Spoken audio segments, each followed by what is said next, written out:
नमस्कार, स्वागत है आप सभी का स्वराज एक्सप्रेस में। आप देख रहे हैं हमारा खास प्रोग्राम जनता मांगे जवाब। आपके साथ मैं हूं संयम जैन। मध्य प्रदेश की राजनीति में आज से नया अध्याय शुरू हो गया है। मध्य प्रदेश कांग्रेस ने इन्फ्लुएंसर, कंटेंट क्रिएटर और पार्टी प्रवक्ताओं के लिए अपना टैलेंट हंट प्रोग्राम लॉन्च किया है।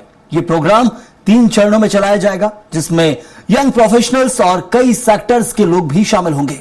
लेकिन इस पहल पर सियासी विवाद भी शुरू हो गया है। बीजेपी ने कहा कि यह टैलेंट हंट राष्ट्रीय नेतृत्व के लिए होना चाहिए, क्योंकि जमीन पर साधारण कार्यकर्ताओं के लिए कई शर्तें लागू हैं। तो वहीं पूर्व मंत्री पीसी शर्मा का कहना है कि पार्टी में असली कांग्रेसी ही आगे बढ़े और कोई भी बहरूपिया या छलांग लगाने वाला एंटर नहीं होगा। ऐसे में सवाल यही है, क्या यह वाकई युवा प्रतिभाओं के लिए अवसर है या सिर्फ राजनीतिक रणनीति और पार्टी की सख्ती का खेल? आज की डिबेट में हम इसी पर चर्चा करेंगे, लेकिन उससे पहले एक रिपोर्ट देखिए आप।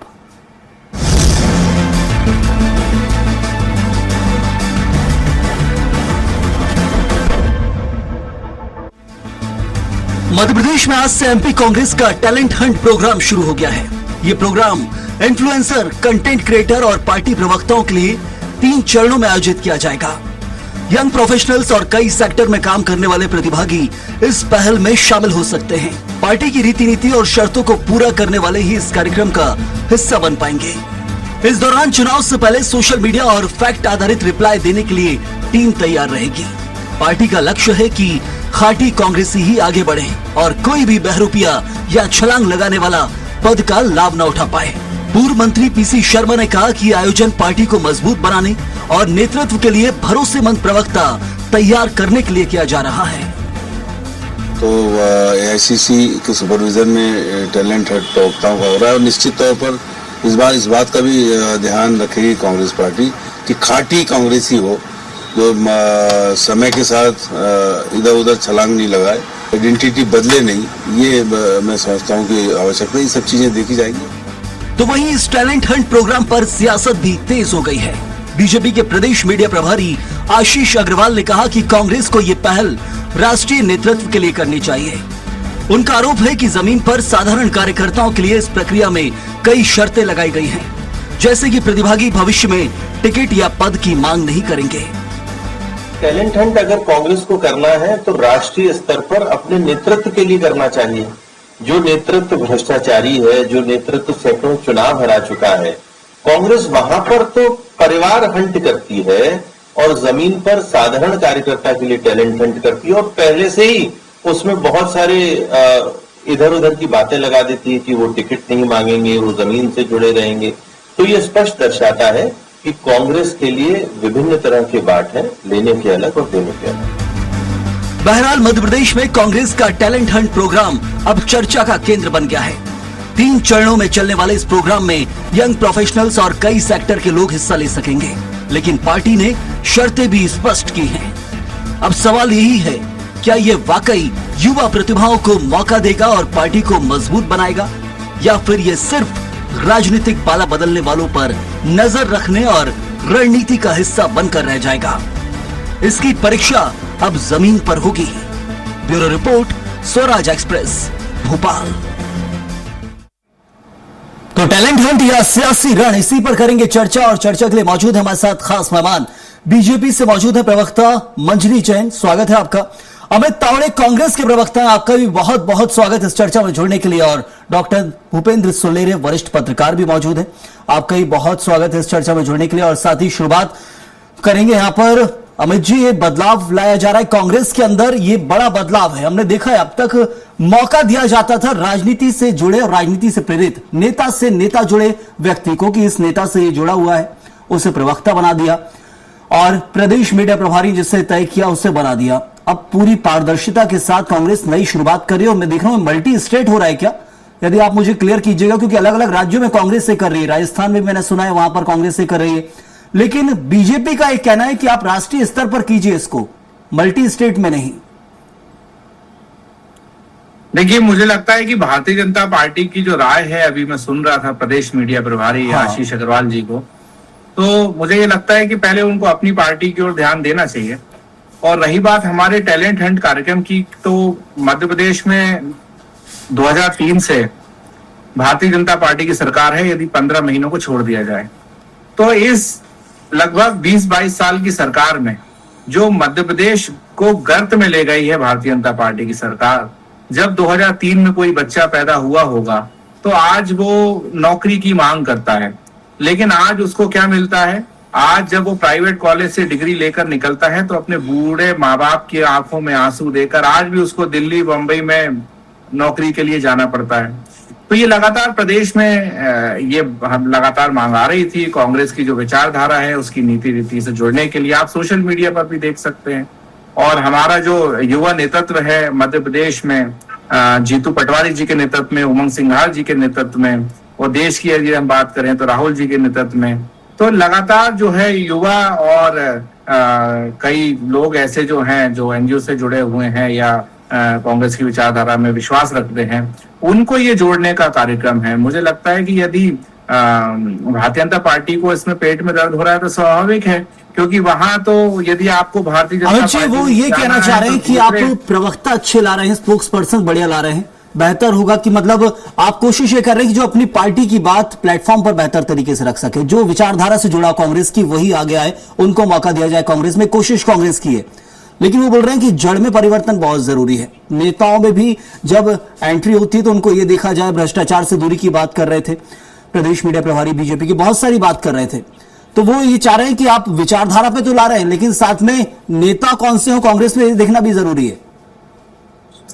देखिए, अब ये तो वो लोग कह रहे हैं जो कि लगभग 20 साल एक व्यक्ति को यहां पर मुख्यमंत्री रखे और देश में 10 साल से प्रधानमंत्री हैं, 75 पार भी हो गए, रिटायर होने का नाम नहीं ले रहे हैं, लेकिन बाकी लोग यदि 75 पार हो जाते हैं तो उनको घर बिठा दिया जाता है। तो ये जो कथनी करनी में अंतर है भारतीय जनता पार्टी के, पहले उनको अपने घर में देखना चाहिए। हमारी पार्टी 130 साल से ज्यादा पुरानी पार्टी है और कई इसमें विद्वान लोग हैं, वो हमारी पार्टी की चिंता कर लेंगे, लेकिन आशीष भाई को अपनी भारतीय जनता पार्टी का ध्यान रखना चाहिए। जहां पे वो लोग कहते हैं कि हमारी पार्टी जो है वो कैडर बेस्ड पार्टी है, लेकिन ये कैसी कैडर बेस्ड पार्टी है कि दूसरी पार्टी के लोग आते हैं और 2-3 महीने के अंदर मंत्री बन जाते हैं। और आपको याद होगा 2018 में एक नारा आया था कि माफ करो महाराज हमारे नेता शिवराज। अब जिन लोगों ने ये नारा दिया था आज वो महाराज के कार्यक्रमों में दरिया उठा रहे हैं।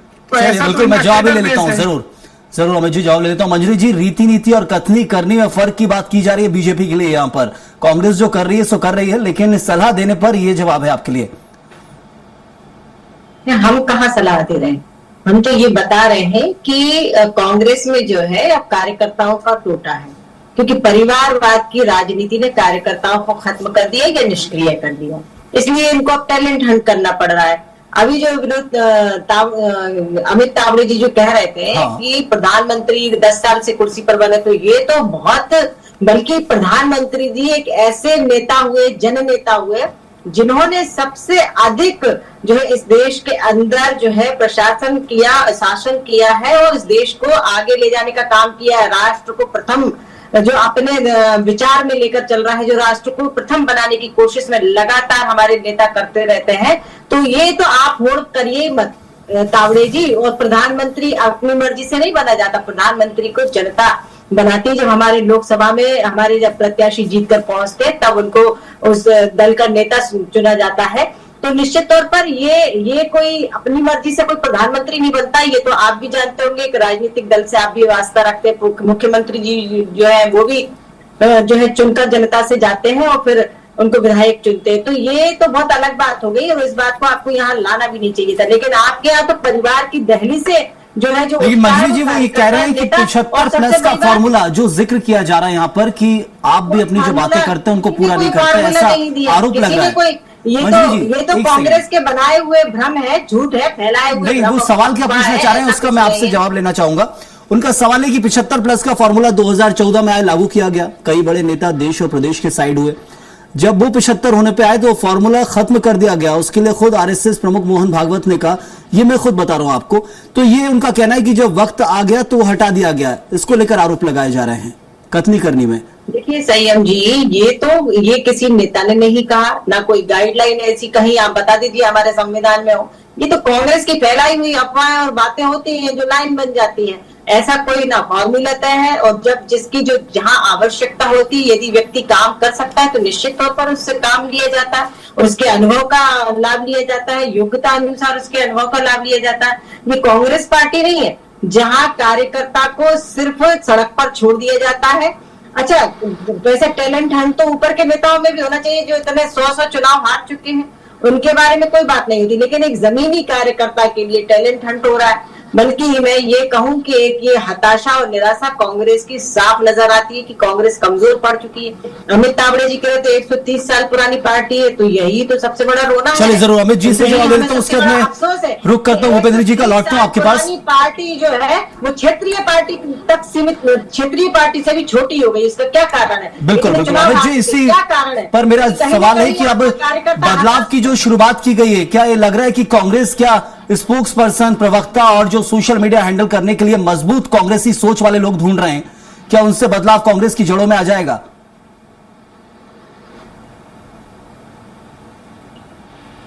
ये संयम जी मुझसे पूछा है? हाँ जी आपसे ही सवाल है। देखिए, निश्चित रूप से देखिए, टेक्नोलॉजी के साथ चलना पड़ता है।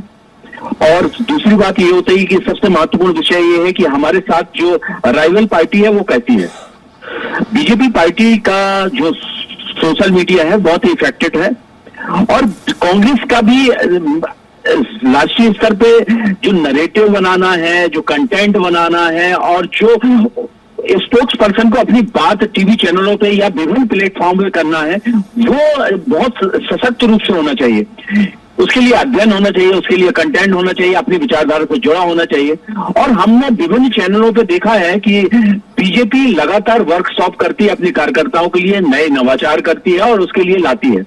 आज कांग्रेस अपने मध्य प्रदेश में एक नया नवाचार कर रही है, प्रोफेशनल लोगों को लाना चाहती है और उनके लिए एक पैनल बना रही है, और जिनके लिए एक प्रवक्ता हो, उनके लिए स्पोक्स पर्सन हो, विभिन्न क्षेत्रों में इन्फ्लुएंसर हो, कंटेंट राइटर हो, इस तरह से ढूंढना, उनके लिए इंटरव्यू करना। और एक ये अगर कहा जाए तो कहीं से बुरा नहीं है, क्योंकि अगर जो विचारधारा से जुड़ा है, और अगर कांग्रेस के रूप में मैं कांग्रेस को अमित जी उनको बुरा नहीं है, लेकिन क्या कांग्रेस को लगता है कि बहुत लेट कर दिया बीजेपी से सीखने में?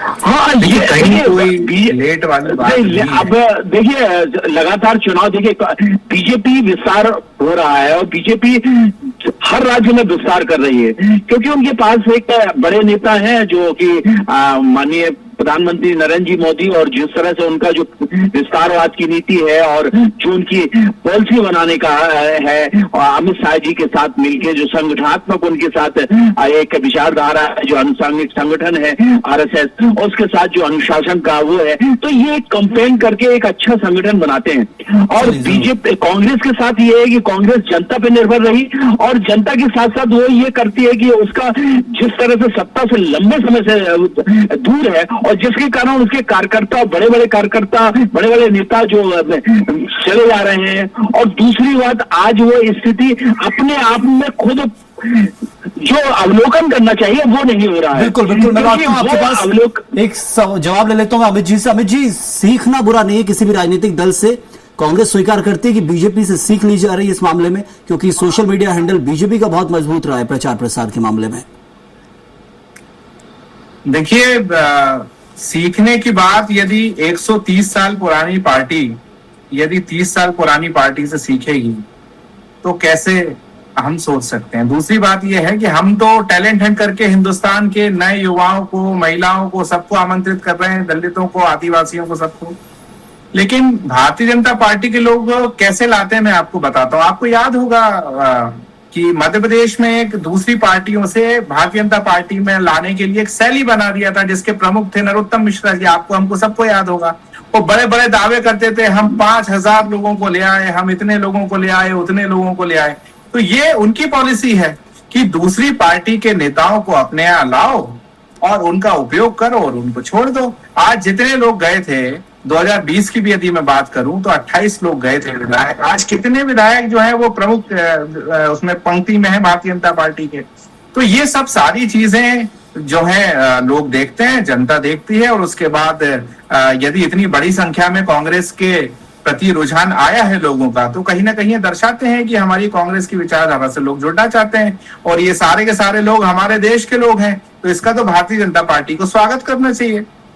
चलिए मंजरी जी, टैलेंट हंट के जरिए कांग्रेस की सोच रखने वालों को मौका दे रही है, लेकिन आपके ऊपर तो ये आरोप लगा दिया कि आप पार्टी तोड़ने वाली सोच को जो है मौका देते हैं। कांग्रेस के अंदर से तोड़ने के लिए आपने सेल बना दिया, और पहले के दौर में ये देखा जाता था कि जो ज्यादा से ज्यादा नेताओं को खींच के लाएगा, ज्यादा से ज्यादा कार्यकर्ताओं को जोड़ेगा, उसको बहुत प्रोत्साहित किया जाता था। क्या ये ऐसा है क्या?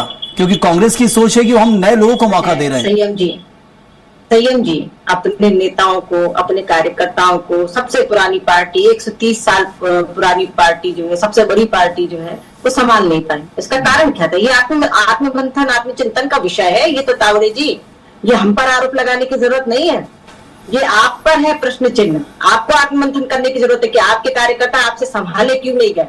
दूसरी बात, आप कार्यकर्ताओं को लेकर आ रहे हैं और उनको कह रहे हैं कि आप चुनाव लड़ने के लिए टिकट मत मांगिएगा, भागना मत। तो आपको तो डर पहले ही है कि आपके कार्यकर्ता जो आप ढूंढ ढूंढ कर ला रहे हैं, जो खोई हुई जमीन है उसको बचाने के लिए, तो वो भाग जाएंगे। आपको पहले ही इस बात की चिंता है, तो कहीं ना कहीं आपको अस्थिरता है। आज भी आपको भरोसा नहीं खुद के ऊपर ही। अगर जब आपको इंसान को अपने आप पर ही भरोसा नहीं, वो जिंदगी में कभी कुछ कर पाएगा क्या? इस देश के लिए, प्रदेश के लिए, जनता के लिए, कार्यकर्ताओं के लिए नहीं कर पाएंगे। और यही कारण रहा कि आपकी भले वो 130 साल पुरानी पार्टी है और हमारी पार्टी भले ही 2 सांसदों वाली सबसे छोटी पार्टी थी, जो आज विश्व की सबसे बड़ी पार्टी बन गई, और कांग्रेस जो सबसे मुझे नहीं लगता है कि कांग्रेस का ये टैलेंट हंट बीजेपी पर कहीं भारी पड़ सकता है आने वाले समय में। संयम जी क्यों? हमारे यहाँ देखिए, कार्यकर्ता जो है वो हमारे यहाँ विचारधारा के साथ जुड़ता है। कार्यकर्ता हमारी मजबूती है और कांग्रेस के लिए कार्यकर्ता मजबूरी है। ये बहुत बड़ा फर्क है। और यहाँ देखिए, ये कह रहे हैं ना कि आप टिकट मत मांगना, यहाँ तो अवसर दिए जाते हैं। भाई आप काम जमीन से नीचे आइए, जमीन पर आप काम करिए और नीचे से ऊपर आइए, आपको सारे अवसर दिए जाएंगे आपकी योग्यता अनुसार। और पहली बात तो अवसर की तो बात ही नहीं होती, जिम्मेदारी की बात होती है कि भाई आप इस लायक हैं, आप ये जिम्मेदारी निभाइए बखूबी। और जो हमारा मिशन है कि राष्ट्र प्रथम, जन सेवा, इसके लिए एक एक कार्यकर्ता काम करता है, एक एक नेता काम करता है। यही हमारी पार्टी की विचारधारा, अंत्योदय। और 4 हमारे जो स्तंभ है, माननीय मोदी जी ने कहा था कि उनको मजबूत करना है, उनको मजबूत करने की लगातार एक एक कार्यकर्ता अपना परिश्रम करता है। चाहे वो महिला सशक्तिकरण की बात हो, चाहे वो किसान सशक्तिकरण की बात हो, चाहे युवा सशक्तिकरण की बात हो, चाहे गरीबों के उत्थान की बात हो, तो हम इसके लिए काम करते हैं, एक मिशन मोड पर काम करते हैं। तो ये कांग्रेस को समझने में बहुत टाइम लगेगा, क्योंकि ये सत्ता के लोलुप लोग हैं। आप देखिए ना, सत्ता के लिए देश को बांट दिया था, तो ये सत्ता लोलुप लोग ये नहीं समझ पाएंगे। और यही जनता जो है लोकतंत्र में भगवान होती है, और जनता ये बार-बार जी इस वक्त यदि ये देखा जाए टैलेंट हंट कांग्रेस के लिए कुछ नया हो सकता है, नया ला सकता है भविष्य में। कांग्रेस के लिए संभावना शायद कांग्रेस को दिख रही है, कुछ बदलाव किया जा रहा है। सबसे पहले बदलाव यही होना चाहिए कि कांग्रेस की विचारधारा अच्छे तरीके से रखने वाले लोगों को मौका दिया जाए, और वो कांग्रेस कर रही है। लेकिन इससे कितना बदलाव कांग्रेस देखती है भविष्य में?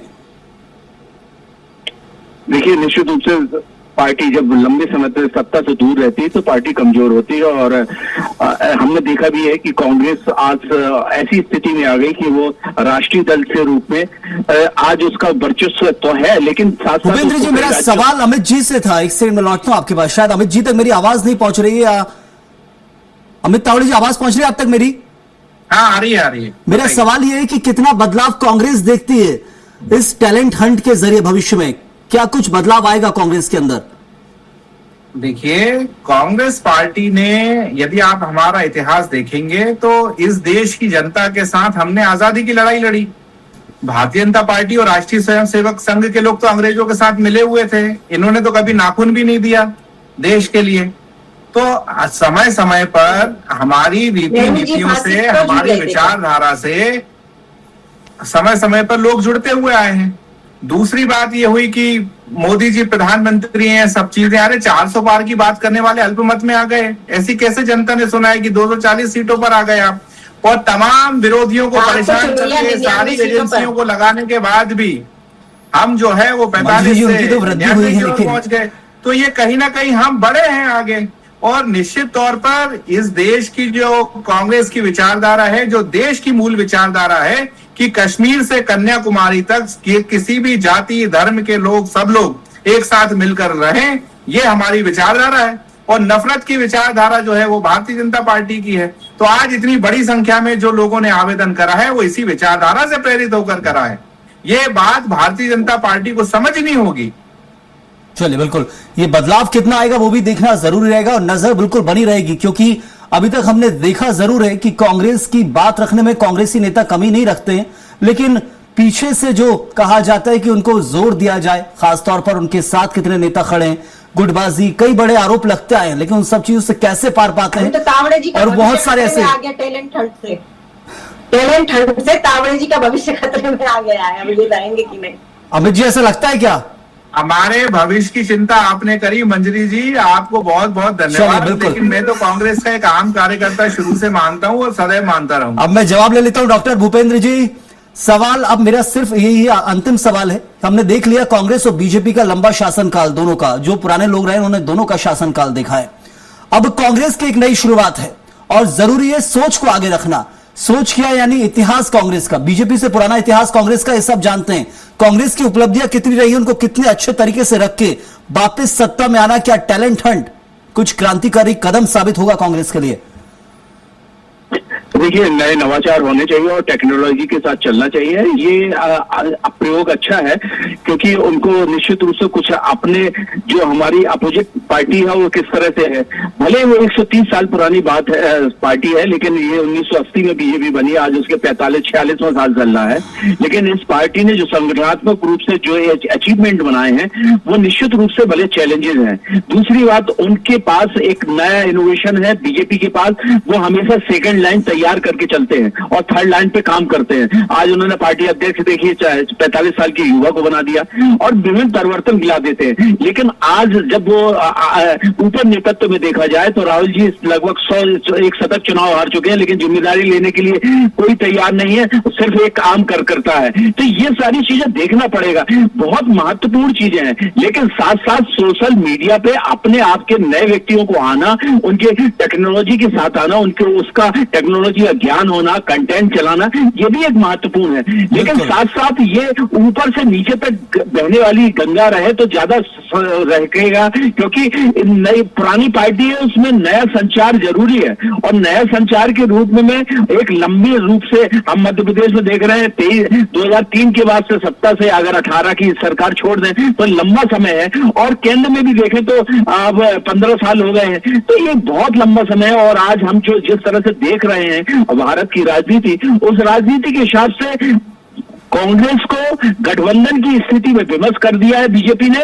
और ये आज जब हम देखते थे सन 80 के पूर्व के दशक में कि कांग्रेस को लड़ाने के लिए सारे लोग जब दल एक साथ हुआ करते थे, आज वह स्थिति बीजेपी के सामने हो गई है। तो बीजेपी एक नई राजनीति, यही स्पष्ट है, जो पहले हुआ करता था वो आज है, लेकिन आज के डिजिटल जमाने में कांग्रेस ने सही नब्ज पकड़ी है, ये हम कह सकते हैं। देर आए दुरुस्त आए, कितना बदलाव आएगा उसका जरूर इंतजार करना पड़ेगा, लेकिन यंग टैलेंट को मौका दिया जा रहा है पार्टी के अंदर। कितनी निष्पक्षता होगी, कितने इससे बदलाव आएगा, उन सब का इंतजार रहेगा। लेकिन फिलहाल के लिए इतना ही। बहुत धन्यवाद करूंगा मंजरी जी आपका, साथ में अमित जी आपका ही बहुत धन्यवाद जुड़ने के लिए, और भूपेंद्र जी आपका ही बहुत शुक्रिया हमारे साथ इस चर्चा में जुड़ने के लिए। तो कांग्रेस का टैलेंट हंट प्रोग्राम है, बदलाव बहुत आएगा ऐसी कांग्रेस को अपेक्षा है। यंग टैलेंट को मौका दिया जाएगा, कांग्रेस की जो सोच रखते हैं, और चुनाव की अपेक्षा, यानी कि चुनाव नहीं लड़ना भविष्य में, यह अपेक्षा लेके आपको नहीं चलना है। मौका सिर्फ ये कि कांग्रेसी यदि सोच है आपकी, कांग्रेस के कामों को आप समर्थन देते हैं, उनकी सोच को आगे बढ़ाते हैं, तो उनका स्वागत किया जा रहा है। लेकिन इससे कितना बदलाव कांग्रेस पार्टी ला पाएगी प्रदेश और देश के अंदर, उसका इंतजार है, क्योंकि एक राज्य के नहीं, मल्टी स्टेट प्रोग्राम कांग्रेस ने चालू किया है। इस वक्त के लिए फिलहाल इतना ही। आप बने रहिए स्वराज एक्सप्रेस के साथ।